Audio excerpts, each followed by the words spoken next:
చట్టసభ సభ్యులకు no work no pay నిబంధన తీసుకురావాలని స్పీకర్ అయ్యన్న పాత్రుడు సూచించారు.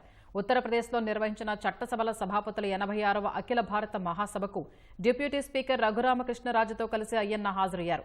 ప్రజల పట్ల శాసన వ్యవస్థ జవాబుదారీతనం అనే అంశంపై స్పీకర్ ప్రసంగించారు. సభకు రాని సభ్యులను రైట్ టు రీకాల్ చేసే విధంగా రాజ్యాంగంలో సవరణ చేయాలని సభాపతి అయ్యన్న లోక్సభ స్పీకర్కు సూచించారు.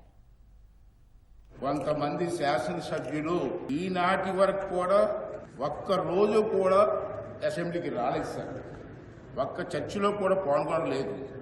అది చాలానంటూ సభకు అసలు హాజరు కాని సభ్యుల్లో ఎక్కువ మంది క్రమం తప్పకుండా వేతనాలు తీసుకున్నారు. ఒక సభాపతిగా నాకు ఎంతో వేదన కలిగిస్తున్న విషయం ఇది. ఇలాంటి నైతిక ప్రవర్తనతో ప్రజల దృష్టిలో చులకన కాకుండా ఎలా ఉండగలుగుతారు? ఈ రకమైన అనైక్యత ప్రవర్తన ఎలా సమర్థించగలుగుతామని చెప్పి ఒకసారి మీ అందరూ కూడా ఆలోచన చేయవలసిన అవసరం ఉంది. మనం చేస్తున్నాను. ఈ రకమైన వ్యవస్థలో శైలిని నిషేధించే నిబంధనలు లేవు కాబట్టి మరొక మార్గం చూపించాలని చెప్పి లోక్సభ స్పీకర్ గారికి ఈ సభాముఖంగా మనం చేసుకుంటున్నాం సార్. ఇది కేవలం ఆంధ్రప్రదేశ్ శాసన వ్యవస్థకు సంబంధించిన సమస్య కాదు. ప్రజలు ఇలాంటి ఉదాహరణ చూపించి ప్రజాప్రతినిధులందరినీ ఒకే ఘాటను కట్టకూడదు.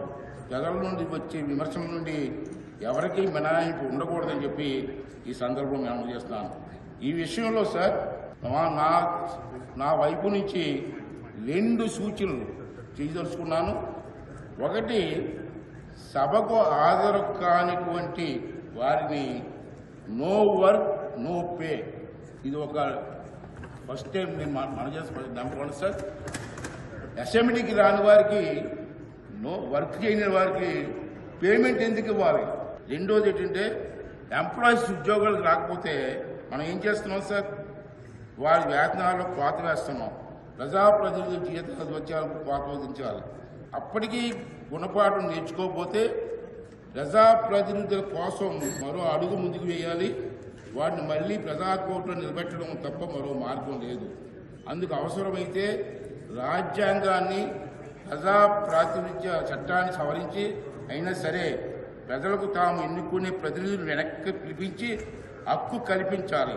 అంటే ఈ రైట్ టు రీకాల్ అన్న చట్టాన్ని తీసుకొస్తే తప్పించి ఇది సక్రమంగా జరగదని చెప్పి నా తాలూకు భావన చెప్పి సందర్భంలో మీ అందరికీ మనం చేస్తూ సభలో ఉన్నటువంటి పెద్దలందరికీ కూడా నా నమస్కారం తెలియజేస్తూ సెలవు తీసుకుంటాను.